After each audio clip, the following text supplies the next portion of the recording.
Olá pessoal, tudo bem? Estamos aqui hoje em mais um episódio do Biopod. Hoje nós temos egressos muito queridos que estão na sua linda jornada pela pesquisa acadêmica em universidades de referência. Então a gente tem o prazer de ter eles hoje aqui conosco no nosso episódio do Biopod. Então eu vou pedir para eles começarem se apresentando, por favor.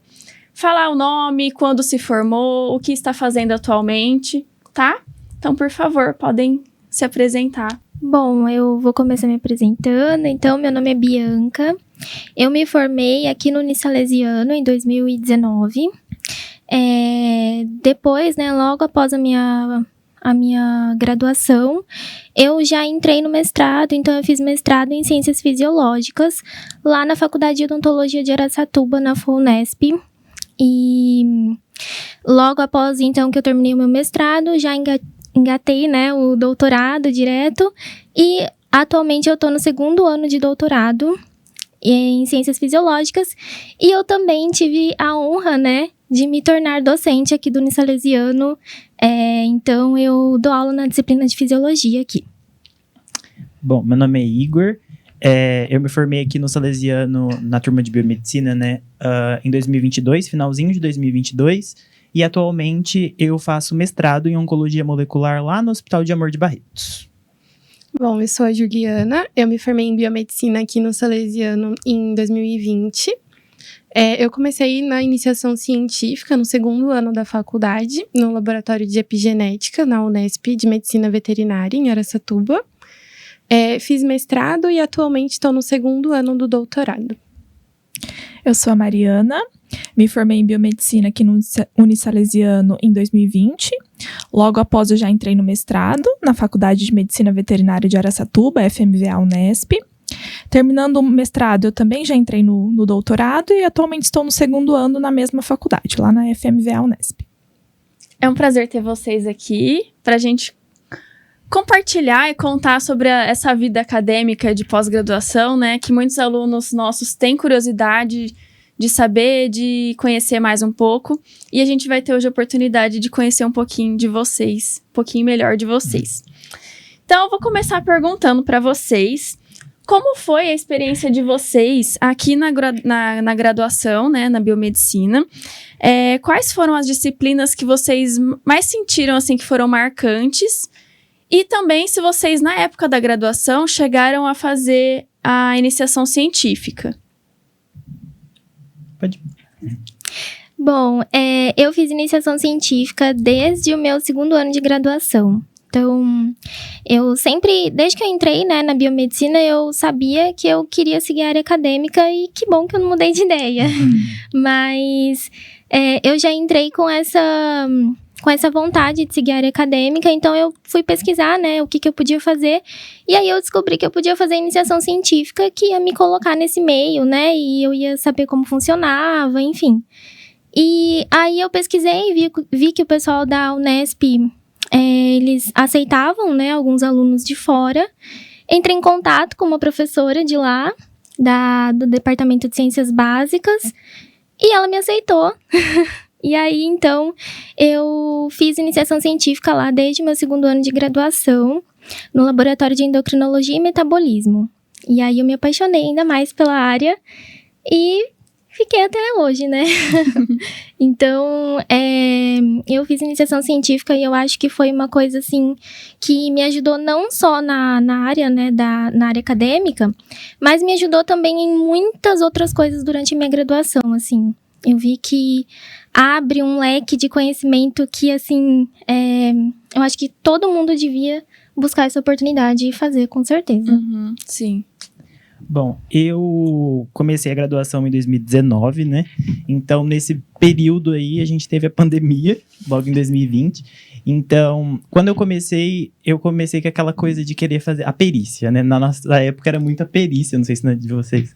Mas atualmente é estética, Mas na nossa época tinha coisa com a perícia também. E aí eu entrei querendo a parte da perícia, porém, depois de um tempo eu me apaixonei pela oncologia. E aí eu queria entrar na área da oncologia, mas eu não sabia muito bem como me enquadrar dentro dessa área. E aí eu vi que a pesquisa me possibilitava isso. Eu acho que eu sou o único daqui que não fez iniciação científica. Mas justamente, assim, o primeiro ano da graduação a gente entra meio perdido, assim, sabe? Então, uma questão até que eu acho que deveria ser um pouco melhor trabalhada é justamente o incentivo à iniciação científica, né? Porque como a gente entra meio perdido, a gente não sabe, por exemplo, a possibilidade de se fazer na Unesp e tudo mais, é uma coisa que a gente vai descobrindo com o tempo. E aí, no segundo ano da graduação, a gente já estava com a mentalidade de começar a fazer iniciação científica, só que aí, um mês depois que começou o semestre, veio a pandemia. E aí a gente permaneceu aí 2 anos da pandemia, e quando a gente voltou para o presencial em 2022, porque o PIBIC não estava abrindo processo seletivo para iniciação científica, e já, tipo, não dava mais tempo de eu fazer iniciação científica. Mas eu incentivo bastante, eu acho que é uma questão fundamental, como a Bia falou, porque faria muito diferencial para mim no meu currículo, assim, na hora de tentar, por exemplo, eu tentei a residência antes do mestrado lá no hospital, e é uma coisa que ajuda bastante. Então, sempre que possível, assim, quem tiver vontade de ir para essa área, fazer aí uma iniciação científica. E eu percebia que na minha turma, pelo menos, as pessoas não tinham muito interesse em ir para a parte da pesquisa. Então, eu era meio que o único, assim, na minha turma. E você perguntou se teve alguma matéria, assim, pra mim era imuno. Tipo, sempre foi imuno. Eu esqueci de responder essa parte. Eu também compartilho da mesma opinião. Eu adorava imunologia. E você pegou a época da professora Alexandra? Sim. Eu amava a aula da professora Alexandra. Eu me inspirava muito nela, assim. Uhum. E eu queria muito fazer, e ela me incentivou demais durante a graduação, assim. Você falou e me veio na cabeça. Eu falei, nossa, não, imunologia. E imuno é bem difícil das pessoas gostarem, assim, né? Tipo... É que é bem complexo, né? Eu também gostava muito de imunogenética e biologia molecular. Acho que foram as disciplinas mais marcantes, assim, da graduação. E como ele falou, quando a gente entra perdido. Então, acho que eu nem fazia ideia da possibilidade de fazer iniciação científica. Foi durante o primeiro ano da faculdade mesmo. E aí, a oportunidade para fazer a iniciação lá na Unesp surgiu com a professora Rossana, que me conectou, né, com a orientadora lá, a professora Flávia. E tudo isso começou no segundo ano, então, do curso. E como todo mundo comentou também, acho que é uma oportunidade, assim, essencial. Quem puder, tiver disponibilidade para nossa formação, é muito bom. Uhum. Acho que todos nós temos algo em comum. Também adorava imunologia na faculdade. Adorava as aulas da Alexandra. E também me identificava muito com genética, biologia molecular. E eu também entrei na faculdade, assim, meio perdida, não sabia de fato o que eu gostaria de fazer depois. E eu sempre vi essa questão de ser professor, seguir a vida acadêmica como algo muito distante, assim. Acho que é muito difícil de um dia eu conseguir chegar lá. E aí foi muito importante que depois na faculdade a gente foi conhecendo vários professores, a história também de cada um deles e ver que, sim, isso é possível. Né? É muito legal. E aí, no terceiro ano da faculdade, também surgiu a oportunidade de eu fazer a iniciação científica no laboratório de epigenômica. No caso, eu e a Ju fazemos parte do mesmo laboratório. Também foi um contato da professora Rossana, que conectou a gente com a professora Flávia, nossa atual orientadora. E assim, foi incrível. Foi um mundo de descobertas, realmente, e ver que realmente era possível tudo aquilo que eu via como algo muito distante. Então, foi bem legal. E realmente, todo mundo que tenha vontade e tiver a oportunidade, buscar, é muito legal e, assim, não vão se arrepender. Uhum. Então, eu acho interessante uma coisa que a Mari falou, que é essa visão de que é algo muito distante e muito difícil de conseguir. A gente vê um professor que fez, tipo, mestrado, doutorado, pós-doc, e aí a gente acha que, tipo assim, não dá pra conseguir. E eu tinha muito essa visão. Como eu não fiz iniciação científica, eu achava que eu não tinha preparação nenhuma pra emendar num mestrado. Eu falava assim, tipo, não tem como. Foi aí justamente que eu comecei a cogitar a residência, porque eu falava assim, eu não fiz iniciação científica, eu preciso de alguma experiência na área dentro de um laboratório, ainda mais que a gente passou pela pandemia, que a gente não tinha muita aula prática, né? Porque não era possível. E aí quando eu fui fazer a entrevista da residência, me falaram justamente o contrário. Me falaram assim, olha, como você não tem muita experiência, eu acho que justamente fazer um mestrado é justamente o melhor para você, porque aí você vai ter uma orientação dentro, você vai ter um pesquisador que vai conseguir te ajudar, e não ao contrário, sabe? Então eu achava que eu não tinha o perfil por não ter feito uma iniciação, e no final das contas eu tinha o perfil justamente por não ter feito. Uhum. É interessante que a gente está comentando sobre iniciação científica, e um dos últimos podcasts, se eu não me engano, o último, foi sobre iniciação científica. Então, os nossos alunos agora que estão cursando, né, fazendo a iniciação científica, eles vieram contar um pouquinho da experiência e tal, foi bem legal. Então, se vocês que estão assistindo aí não assistiram o podcast anterior sobre iniciação científica, convido vocês a assistir também. E é muito interessante porque é justamente isso. Às vezes a gente tem essa vontade, mas acaba não tendo os contatos necessários. E nós professores daqui, a gente sempre se coloca à disposição para auxiliar também. Então, se alguém tem interesse em começar a iniciação científica, procurem os professores, que eles têm os contatos, né? Podem auxiliar nisso e é bem legal, realmente. E a gente vê que a galera geralmente entra com uma visão, né, sobre a graduação e depois, no decorrer da graduação, acaba descobrindo que ama outra coisa. Sim. Isso é a magia da graduação, né? Você passar os 4 anos ali, é bem legal. Depois de um tempo eu percebi que eu não tinha vocação nenhuma pra fazer perícia criminal. Assim. Não dava. Bom, e a próxima pergunta é: o que motivou vocês a seguir pro mestrado e doutorado, né? Alguns de vocês já deram o gancho, né, pra essa questão. Qual foi o motivo que vocês tiveram para seguir para o mestrado, doutorado? Como foi o processo da escolha da área da pesquisa também, né? E se vocês seguiram na mesma área da iniciação científica, ou se acabaram mudando um pouquinho a área de pesquisa? Bom, como eu falei no começo, eu sempre quis seguir a área acadêmica, mas eu estava aberta a outras opções, assim, durante a graduação. E o bom da biomedicina é isso, né? A gente tem contato ali com um monte de áreas e você pode ver a área que você tem mais aptidão. E durante a minha graduação, eu percebi que a área que eu tinha mais aptidão era a área da docência. Então, geralmente o pessoal acaba trocando, né, Enfim, é normal, né? Você entra com um pensamento e aí depois você descobre outra coisa, você começa a gostar mais dessa outra coisa. No meu caso, eu continuei querendo muito a área acadêmica e fazendo a iniciação científica eu me apaixonei ainda mais. Eu gosto muito de estar na bancada, eu gosto muito de fazer experimento. Por mim, eu ficava no laboratório o dia inteiro. Então, assim, eu me encontrei de verdade na área da pesquisa, assim. Eu nem sei como falar o que me levou lá, eu não sei. Entrei com essa vontade, saí com essa vontade e gosto muito de estar no laboratório, gosto de estar na bancada. Eu acho que também eu descobri minha vontade de seguir a carreira docente também dentro, né, da área da pesquisa. Eu fui muito influenciada por alguns professores também, que falavam muito sobre a história deles e eu sabia ali, né, por meio dessa influência e de tudo que eu ouvia, que eu queria seguir essa área. No meu caso, foi mais ou menos isso, assim.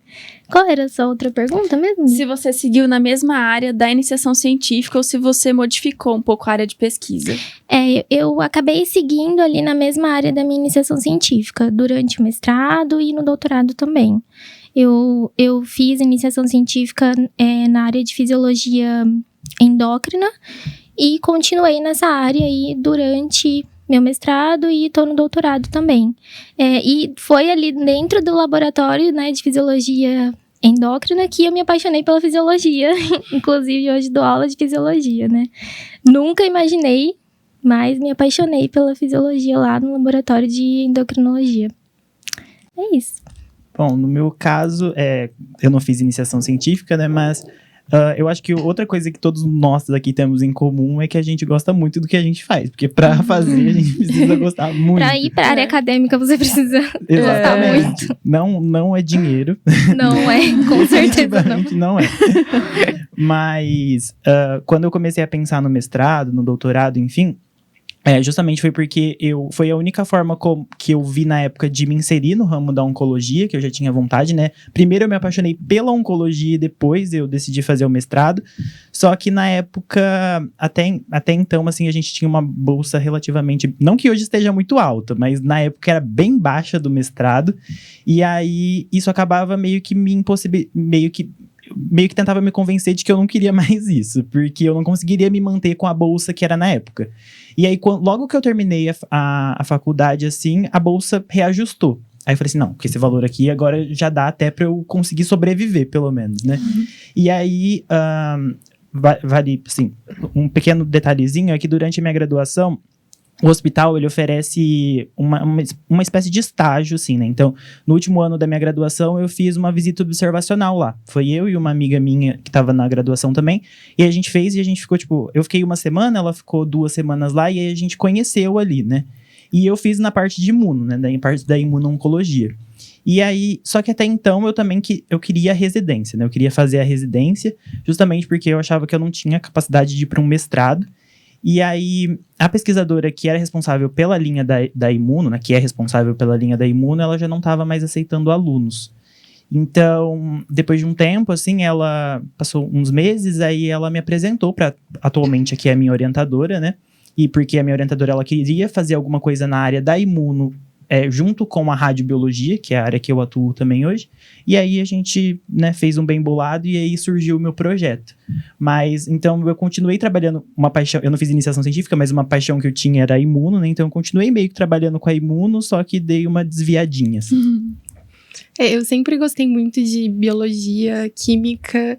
E aí, eu sempre me via trabalhando com algo relacionado à genética. Então, quando surgiu a oportunidade de fazer iniciação em um laboratório que trabalhava com algo relacionado à genética, que no caso é a epigenética, eu vi que era a minha oportunidade. Então, eu sigo desde a iniciação no mesmo laboratório, trabalhando na mesma área. E eu me sinto, assim, muito realizada. E como a gente estava conversando, né? Tem que ser por amor. Porque exige, assim, muito esforço da gente, né? Essa área. Comigo... A minha vontade de fazer iniciação científica surgiu ouvindo experiências de amigas que já estavam fazendo a iniciação. Então, tínhamos amigas na faculdade que já estavam fazendo a iniciação na FOA.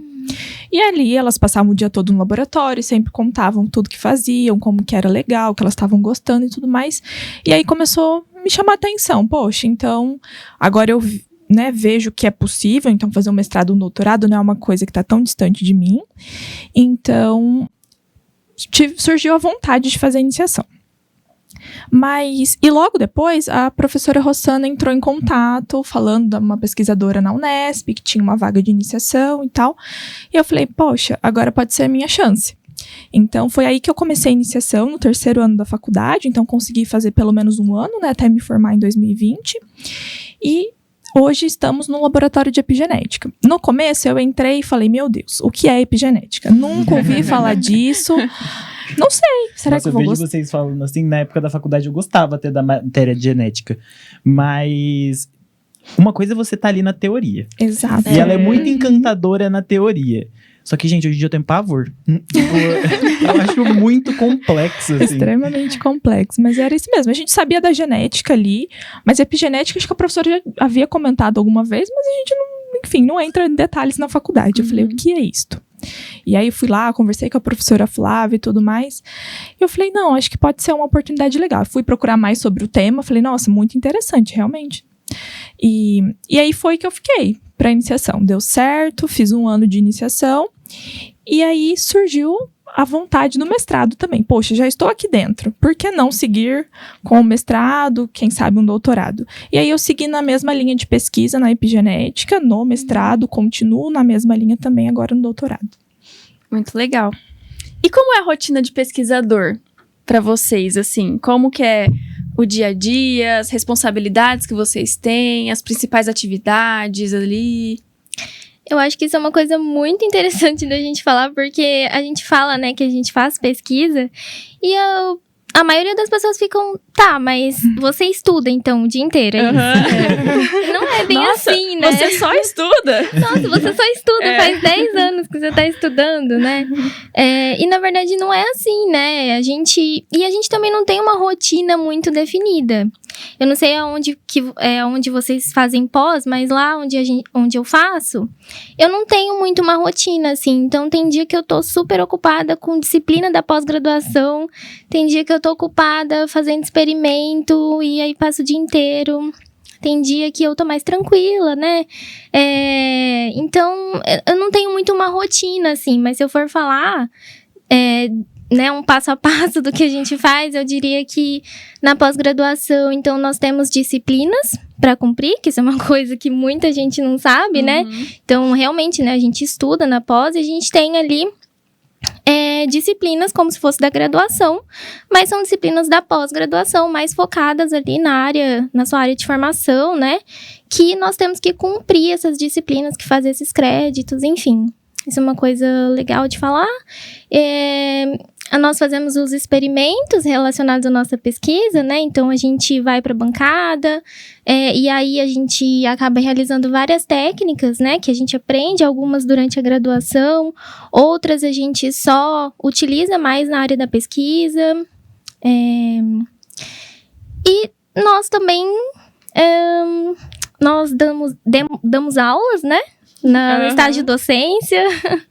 Eu acho que são essas coisas, assim. Acho que é uma experiência muito única, né? Todo mundo que faz pós tem as mesmas reclamações, os mesmos pensamentos, tem uma rotina meio similar, assim, com relação a esses tópicos aí. Eu acho engraçado você falar da... Ai, desculpa, eu te cortei. Não, pode falar, pô. Eu acho engraçado você falando das pessoas... Tipo, uma dificuldade pra quem tá na pós-graduação, pelo menos pra mim, é explicar pras pessoas o que a gente faz. Exatamente. Eu tive essa dificuldade nesse momento aqui. Eu tentei explicar o que eu faço, mas é difícil a gente explicar, né? Normalmente muito eu falo difícil. que eu estudo e trabalho ao mesmo tempo.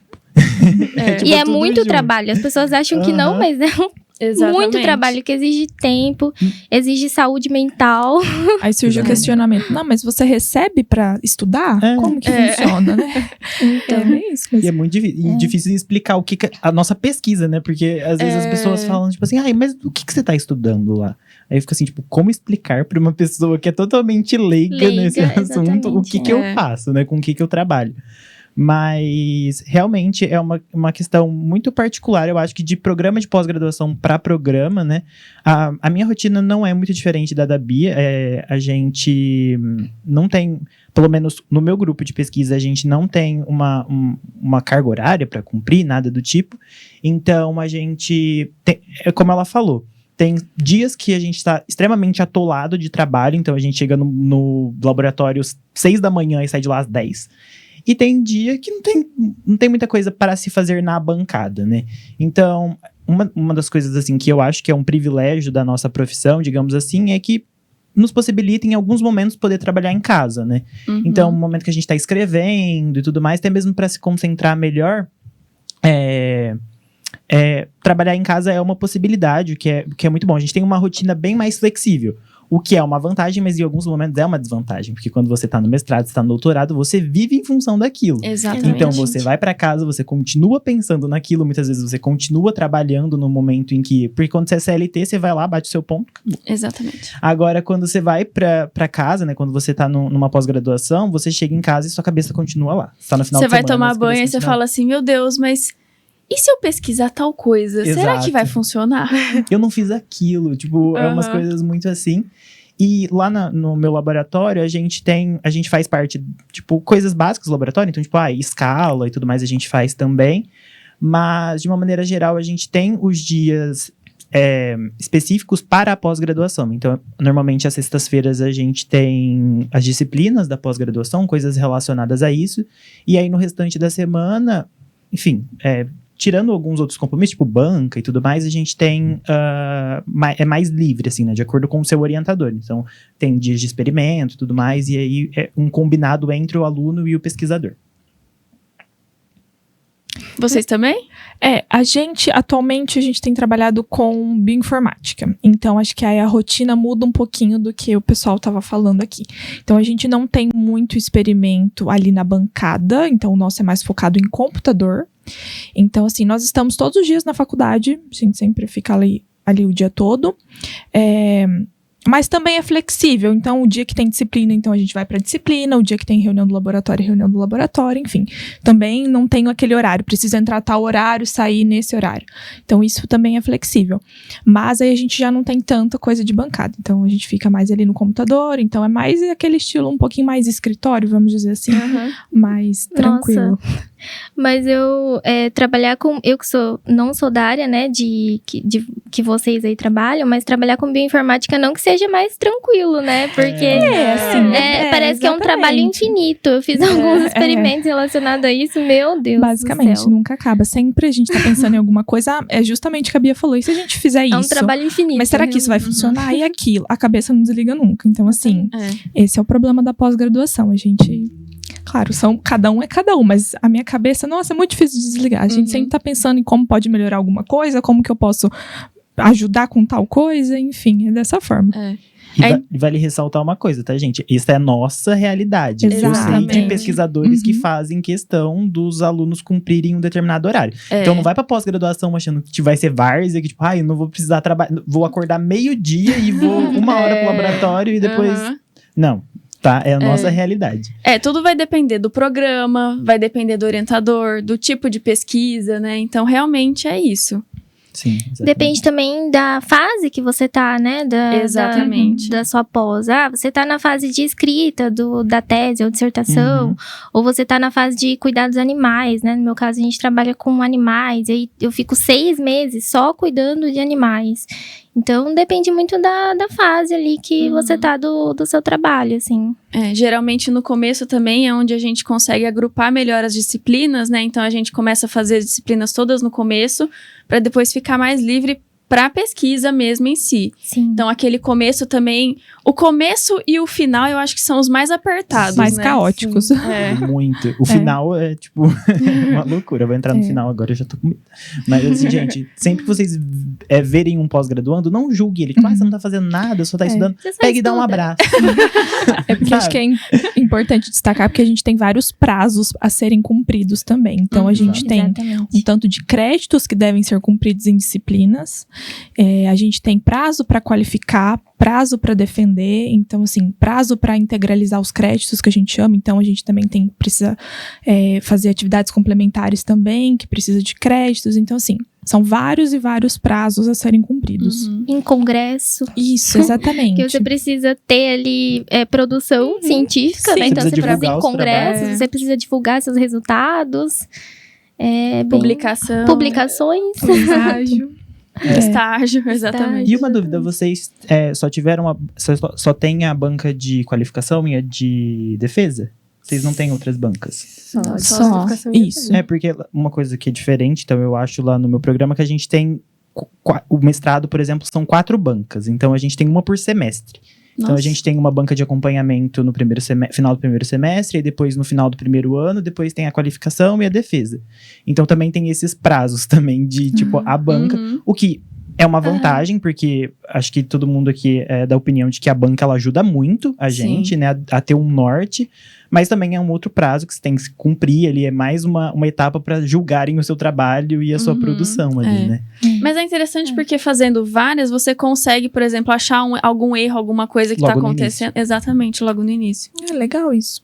De ter bancas de acompanhamento. Não, é ótimo, assim, porque... são os mesmos membros, né? Então eles vão acompanhando todo o seu trabalho e acaba que eles dão sugestões que às vezes você não pensa, né? Porque é aquela coisa da visão de fora. Tipo, às vezes eu, sei lá, vou mostrar meu trabalho pra vocês vão conseguir ter uma outra visão, uma outra sugestão que eu estando ali dentro, eu não vou conseguir pensar, né? Lá na Unesp a gente tem alguns professores, não dessa forma, né? Mas dentro dessa linha aí, a gente tem alguns professores que são nossos pareceristas. Aí eles a cada 6 meses a gente manda ali os nossos resultados para eles, que não são nossos orientadores, né? E aí eles fazem ali uma revisão daquele trabalho e dão um parecer ali sobre como tá a sua pesquisa, o andamento, assim. legal. É quase como se fosse uma banca também, né? Sim. É quase como se fosse, mas é muito legal essa ideia, porque você vai te preparando ainda também, né? Sim. Porque, nossa, gente, é um terror a qualificação. Acho que a qualificação do Né? mestrado é a pior de todas. É a pior de todas.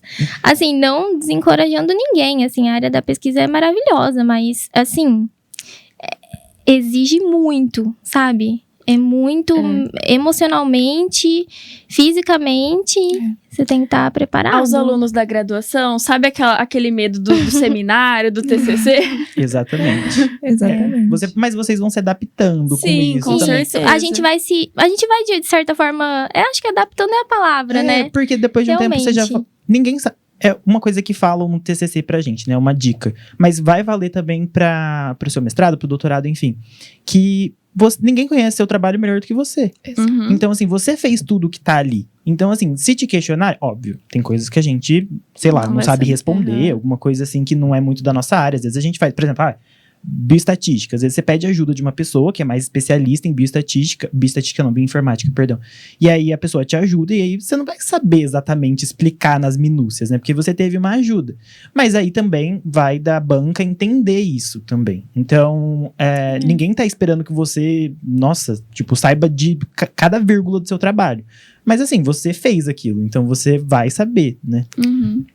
Eu lembro quando eu tava na iniciação também de assistir os doutorandos, mestrandos do laboratório qualificando e defendendo. E eu ficava, gente, como eles conseguem saber tanta coisa? Acho que eu não sou capaz de passar por uma banca e saber defender ali, né, meu trabalho e dar tantas informações, assim. Mas é aquela coisa, né? Faz todos os dias, então é impossível você não ser o dono daquilo, né? E é uma defesa mesmo, né, gente? Porque você precisa convencer as pessoas da Exatamente. relevância do seu trabalho. Além de você ter se nome. humilhado, você ainda precisa convencer as pessoas que você merece aquele título. Exatamente. E é a próxima pergunta. Quais foram as descobertas significativas que vocês já tiveram até agora? Olha, do nosso trabalho, né? Da pesquisa de vocês. Tá. Bom, eu trabalho, então, na área de fisiologia endócrina e metabolismo. E aí, desde a minha iniciação, eu trabalhei na área de programação fetal. Não sei se vocês já ouviram falar. Então, lá nós temos um modelo, né, de inflamação, que é uma inflamação oral, porque a minha orientadora, ela é uma dentista. Embora ela é mestre e doutora em ciências fisiológicas, a formação base dela é odontologia, né? Então, ela é dentista. Ela tem ali um modelo de inflamação, que é uma inflamação oral. Então, doença periodontal, periodontite apical, que são inflamações orais ali muito comuns, inclusive na população, né? E a gente induz essa inflamação oral, então, nas ratinhas. No meu caso, eu induzi doença periodontal, periodontite apical, e a lesão endoperiodontal, que é como se fosse as duas patologias ali em conjunto e uma influenciando no desenvolvimento da outra. E aí, então, a gente induz nas ratinhas. E aí, nós esperamos, né, as inflamações se instalarem nas ratinhas, e aí depois a gente coloca elas para acasalamento, e aí elas têm os filhotes. E aí, no meu caso, a gente avalia alterações sistêmicas nos filhotes. Então, a gente vê se essas inflamações orais ali maternas, né, durante o período gestacional, durante a lactação, podem levar a alterações sistêmicas na prole, né? Então, a gente avalia ali essas alterações sistêmicas na prole. A gente pega vários tecidos, né, dessas proles e a gente faz avaliações ali para ver se houve alguma alteração fisiológica e metabólica nesses animais. E eu analiso quando essas proles já estão adultas, né? Então, quando eles têm ali em torno de 75 dias, a gente faz análise neles. E aí, a gente fez algumas descobertas importantes, assim, eu acho. A gente viu que a doença periodontal materna, ela leva a um baixo peso ao nascer nos ratinhos. Então, os ratinhos que eram proles de ratas que tinham doença periodontal, eles eram mais pequenininhos, assim, magrinhos, sabe? Eles nasceram com baixo peso. E a gente viu também que essas inflamações maternas, elas podem levar à resistência insulínica na vida adulta dessa prole. Porque isso acaba ativando ali, essas inflamações, elas podem se disseminar, né, sistemicamente, da mãe, chegar ali na unidade feto-placentária ali e atingir o organismo fetal e levar alterações nesse feto que vão refletir ali como, por exemplo, a gente encontrou a resistência insulínica. Então, legal. é bem bacana porque é uma coisa muito comum, né? Tem Sim, muita gente que tem exatamente. esse tipo de inflamação e às vezes não fica tão atento assim durante a gestação, né? As grávidas têm medo também de ir no dentista. Uhum. Então, é uma coisa assim que a gente até tá pensando muito em como disseminar isso, né? Porque é uma coisa muito importante, assim, que eu acho que vai contribuir, né? De uma forma muito boa, assim. Sim. E pensando com uma cabeça mais leiga, mesmo as pessoas às vezes não dão a mesma relevância para uma doença que é oral Exatamente. do que para uma doença que é sistêmica, né? As pessoas Exatamente. acham às vezes que não tem muito uma relação, né? Exato. E tem relação total, né? Não só ali durante o período gestacional, como a gente trabalha, mas atingir, por exemplo, porque as doenças inflamatórias orais, elas se disseminam sistemicamente, né? Então, elas podem atingir lá o coração, podem atingir vários tecidos ali dessa pessoa. No nosso caso, a gente avalia na prole, mas a própria pessoa ali que tá com essa inflamação oral, ela pode ter várias alterações sistêmicas significativas devido a essa inflamação. Uhum. Eu acho que o que a gente mais sabe, né, que tem mais elucidado é justamente essa associação da do doença com o coração, né? sim, E agora é interessante saber que também influencia na gravidez, tipo, eu não fazia a menor ideia. Exatamente. Porque a inflamação atrapalha o sinal insulínico, né? Deve Aí- ser bem trabalhoso cuidar dos animais, né? Tô aqui refletindo. É bem trabalhoso, porque eu fico... Porque assim, eu cuido das ratas fêmeas, aí a gente induz a inflamação. Aí depois, coloca elas para acasalamento. Aí depois, ela cuida delas durante a gestação. Aí elas têm os filhotes. Aí tem que esperar os filhotes crescerem. Então, assim, 6 meses É um cuidando de processo animal mesmo, sem vida. Dia e noite, porque os animaizinhos, eles precisam ser bem tratados, né? Então, a gente tem que estar disponível para eles, assim, para limpar, né, as caixas, para dar comida, água. Então, eles têm o melhor tratamento possível e eles merecem, né? Sim. Com Estão certeza. contribuindo aí com a nossa pesquisa. E é interessante como eles são temperamentais, né? Tipo assim, tudo pra eles, tipo, qualquer coisinha, alteraçãozinha pra eles é tipo assim, não. 1 aí- grau na temperatura. Inclusive, já. programação fetal, assim, qualquer coisinha, se você tem alguma coisinha ali no biotério que não tá certo, a temperatura, alguém tá entrando muito, tá conversando lá dentro, já altera, já tem problema na gestação, elas já não conseguem fazer ali o parto direito, então é uma coisa bem sensível mesmo. E vocês? Bom, eu trabalho no ramo da oncologia, né? Então, assim, eu tô vou finalizar agora, né? Eu vou pro último semestre do meu mestrado. E a gente ainda tá trabalhando nos meus resultados, né? Então, antes de ter uma resposta concreta, né? De realmente como isso impacta, a gente precisa fazer alguns outros experimentos, mas basicamente o meu trabalho, a gente tem uma linha de pesquisa que é relativamente nova lá no hospital e é relativamente nova em relação ao âmbito da pesquisa mesmo, que é a parte da radiobiologia. Então a gente tenta elucidar por que alguns pacientes respondem de uma maneira melhor, outros pacientes nem respondem à radioterapia, por exemplo, que é uma coisa que ficou meio marginalizada durante muito tempo, porque avançou-se muito em relação à radioterapia, em relação a tecnologias, em relação às máquinas, né? Não sei se alguém já teve a oportunidade de ver, mas a gente tem equipamentos que são, tipo assim, extremamente mirabolantes.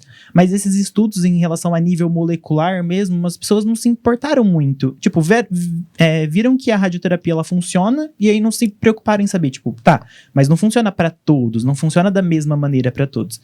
Então, a gente trabalha, no meu grupo de pesquisa, a gente trabalha muito com a rádio e essas alterações moleculares que acontecem nos pacientes em resposta a ela.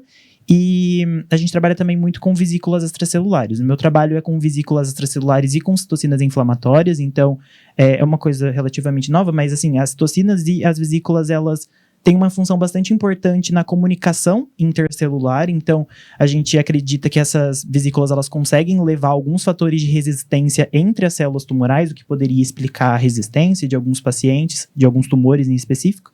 Então, no momento, a gente está conseguindo traçar esse paralelo de alguns pacientes, às vezes, que apresentam uma quantidade de vesículas maiores, então talvez esteja relacionado com uma maior resistência dos pacientes à radioterapia.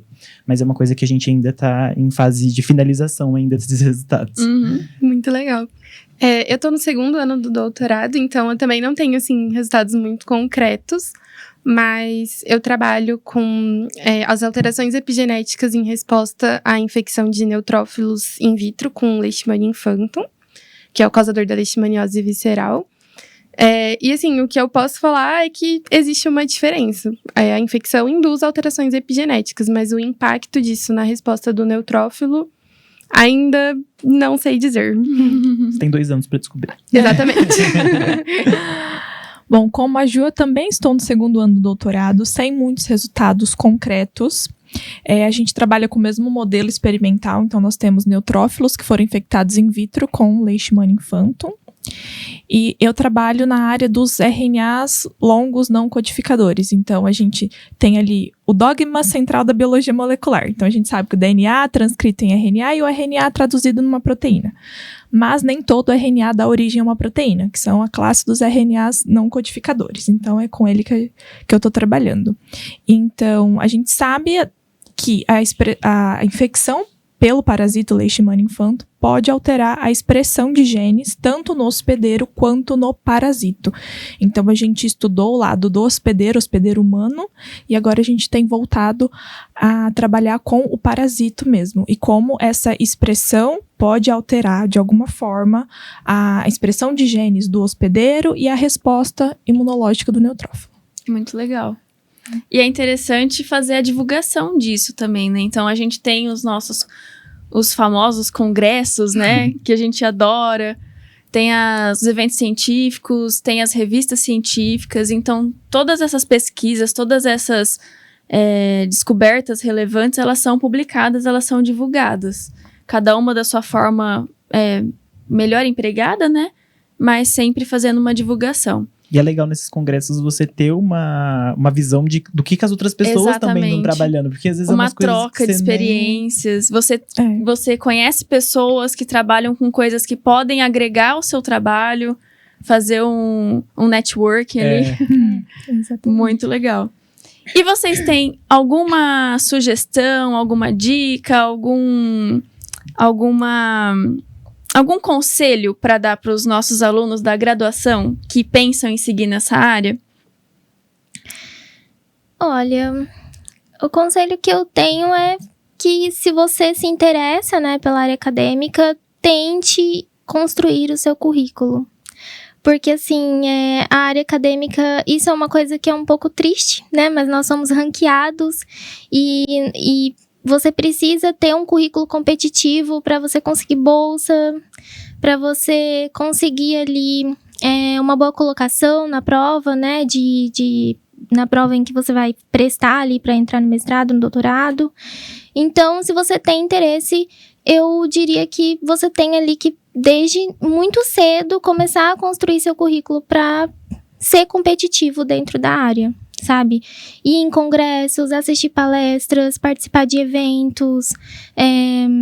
Você não precisa sair aí tentar publicar um artigo científico na graduação, mas participar de eventos, apresentar trabalhos, fazer iniciação científica, tentar fazer, não que se você não fizer iniciação científica, você não tem chance nenhuma, muito pelo contrário.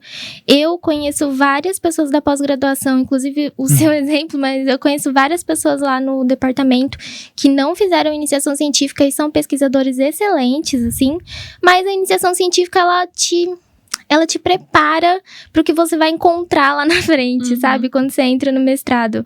Você acaba entrando ali com um pouquinho do caminho andado, sabe? Pra ver se você gosta também. Exatamente. E pra ver se você tem realmente aptidão para aquilo, se você gosta, se você vai se acostumar à rotina. Então, eu acho que, se eu fosse dizer uma coisa, seria isso. Pra você ir preparando ali. Só complementando o que a Bia disse também, falando sobre currículo, para você entrar no mestrado e pegar uma bolsa também, tanto de iniciação científica, no caso, quanto de mestrado, as notas do currículo acadêmico valem bastante também. Então, a pessoa já ser um aluno dedicado já ajuda bastante, né? Sim. Eu acho que para quem tem interesse de seguir, eu acho que justamente fazendo um link com a dica da Bia, é justamente isso. Você precisa ter uma noção de que você tá numa competição. Então, o máximo que você puder fazer durante a sua graduação, eu recomendo que você faça, o que tiver dentro das suas possibilidades. A gente sabe que é difícil, muita gente que faz faculdade acaba tendo que conciliar trabalho com a faculdade, mas assim, o máximo que você conseguir fazer, às vezes você conversa com um professor, às vezes ele consegue um trabalho de iniciação científica que seja mais conciliável com a sua rotina, ou até mesmo, por exemplo, eu que não fiz iniciação científica, no último ano eu tava meio desesperado. Então eu queria muito alguma coisa pro meu currículo, porque eu cheguei no final, eu queria ir pra essa área e falava assim, cara, eu não tenho nada de muito significativo no meu currículo. Eu tinha notas boas e tal, mas assim, nada muito mirabolante. E aí uma dica que pode ser útil também é se esforce no seu TCC e quem sabe você publica o seu TCC. Então assim, eu corri com o meu TCC pra defender, acabei defendendo ele antes, e aí eu consegui publicar ele. Então, assim, pelo menos não precisa ser, tipo, na Nature, sabe? Mas, assim, pelo menos você tem uma publicação ali como primeiro autor, isso acaba ajudando. É uma coisa que é muito valorizada no nosso meio, assim, essa questão de publicação e tudo mais. E eu acho que é a questão da persistência, né? Você precisa ter... Se você quer ir pra essa área, você precisa ser muito persistente, muito resiliente. Porque a gente entra na pós-graduação com uma visão de que a pesquisa ela é mágica. E realmente ela é. Só que você vai se frustrar muito. Então, assim, qualquer resultadozinho pequenininho, assim, por mais que pareça pequeno para as outras pessoas, pra gente é uma grande coisa. Porque a gente se esforça muito para aquilo. As coisas não acontecem do dia pra noite. As pessoas, às vezes, tem a impressão de que quem olha de fora acha que tudo acontece do dia pra noite. E não é assim. Então, eu acho que precisa ter essa persistência. Eu falando por experiência própria, eu quase desisti, assim, de fazer o mestrado, porque, tipo, não tava dando certo. E aí, na última tentativa, deu certo. Então, a gente precisa ter um pouco dessa persistência também, de entender que, realmente, assim, quando você tá sendo avaliado, outras pessoas estão sendo avaliadas. Então, realmente, existem pessoas que vão ser mais aptas do que você naquele momento. E aí, depois, você vai tentando, uma hora chega a sua hora. Então, assim... pode ser que leve um tempinho a mais, você não consiga sair da graduação e já entrar no mestrado, mas assim, tenha paciência, faça uma questão de networking mesmo, mas assim, por exemplo, você quer ir para uma instituição, você quer ir para a Unesp, procure os pesquisadores que trabalham lá, manda um e-mail, não custa mandar o e-mail, sabe? Você está precisando de aluno? Fica atento nos editais e tudo mais, vê uma área de pesquisa com a qual você tem um pouco mais de vontade de trabalhar. E uma dica muito básica, que vale para todas as áreas, é goste. Assim, porque se você precisa gostar do que você tá fazendo, assim, porque senão os tombos que você vai levar aí no seu caminho vai fazer com que você desista muito rápido. Com certeza. Eu acho que é isso. Tem que realmente a pessoa gostar, insistir. Se você quiser, já começa a fazer o seu currículo. Tem os altos e baixos, como em qualquer profissão, como em qualquer área que você for seguir. Então, realmente, é persistência, resiliência, sempre estar preparado para aquilo. Eu gostaria de agradecer vocês por esse papo super legal que a gente teve hoje, por vocês mostrarem a experiência de vocês para nós. Espero que inspire os nossos alunos a seguirem para essa área também. Os que não têm interesse, que se inspirem em conhecer.